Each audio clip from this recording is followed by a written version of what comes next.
Why do we have political parties? Now, this is a question I've been asking myself for quite some time now. We have two main political parties here in America that are vastly different.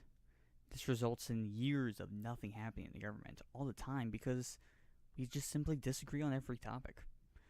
I thought about this for quite some time, and I think I might have come up with a possible theory, or a few theories, I guess, as to why we have a current two-party system here in America.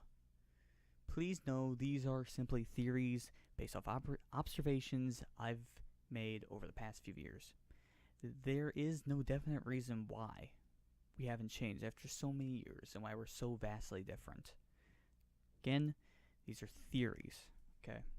Hope you guys enjoyed the video. Here we go. First of all, we of course have Democrats, aka the left, and Republicans, aka the right. Within these parties, we have many different groups that associate with the political party but disagree on certain topics. We also have other parties, but they never really win elections, at least not the main primary elections for president, for example. And at this point, they simply take votes away from other two parties. It doesn't work very well. On most issues, the two parties are on complete opposite sides of the issue. For example, abortion. We have pro-choice on the left and pro-life on the right. This is the same for most issues. The question is why? Why do people still feel the way they do? Why is it that I, as a liberal, cannot even comprehend why people believe what they do on the right? For this video, I'm going to be ignoring history, for example, how the political parties evolved over time, and that's how the views are the way they are. And for this video, I'm just going to go off of current day events and certain things that involve it. Okay. So I believe there are two main reasons for this. Who's in your surroundings and who you get your information from. In a way, these two things go hand in hand, I guess. Whoever is in your surrounding has a big effect on your personal beliefs. This isn't always true, of course. Some people associate with a completely different political party from those around them. However, most of the time, for example, parents put their beliefs on their kids. And because of this, their kids associate with the same political party. This isn't always true, of course, but for the majority it's true. This also works with friends. Usually associate, I'm bad with English, most of your friends in the same group, same political party.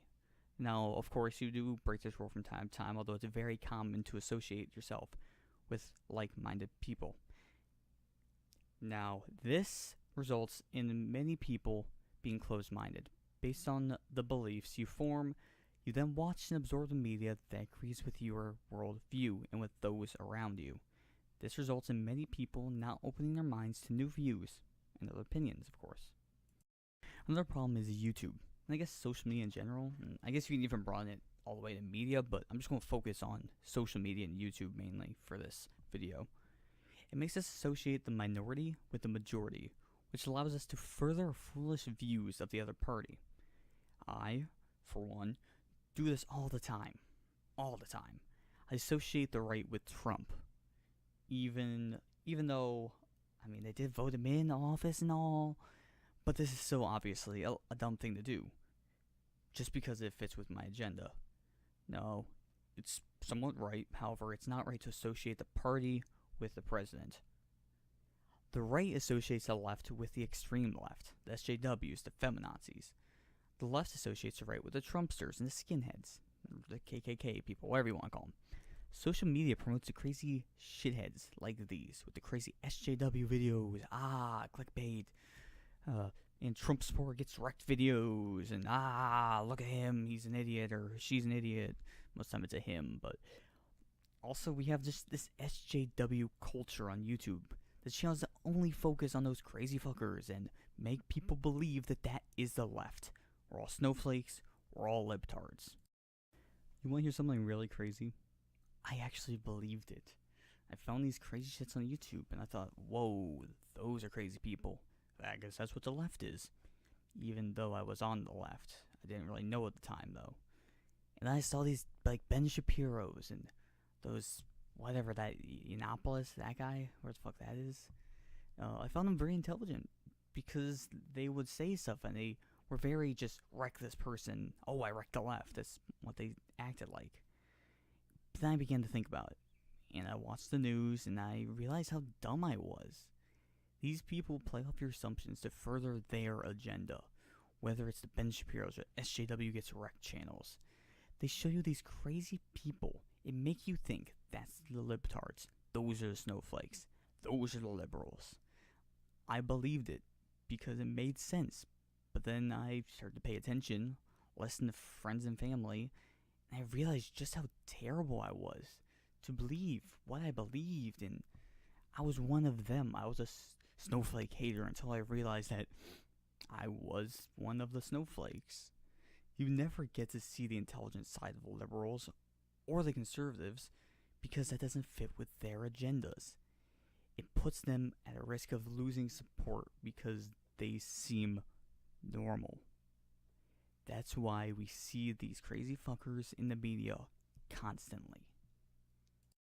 Ooh, that's another thing, actually. I should make this point. Agendas. One of the worst things that's ever happened to politics. There's a lot of bad things, at least in American politics, I could say. People care more about their personal agenda or their party's agenda than anything else. I don't want to go into this too much, but the fact that we all have a personal agenda, and we have an agenda that fits with our political party, in our predisposition to form certain opinions and to believe only certain facts that align with our said agenda. Lastly is political corruption, and the lack of confidence in the government that results because of this. After Bush, a lot of people lost confidence in the government. We were forced into a recession because of the president. The president did it. Of everyone. Like, it just, you lose trust in someone when they do something as terrible as this just for their own views and their own idiocy. And because of this, we were devastated as a country. In terms of political corruption, there is a shit ton of it. On both sides, actually. I mean, both Hillary and Trump had corruption in their campaigns, which may have given Trump the W and may have cost Democrats the presidency because of Hillary.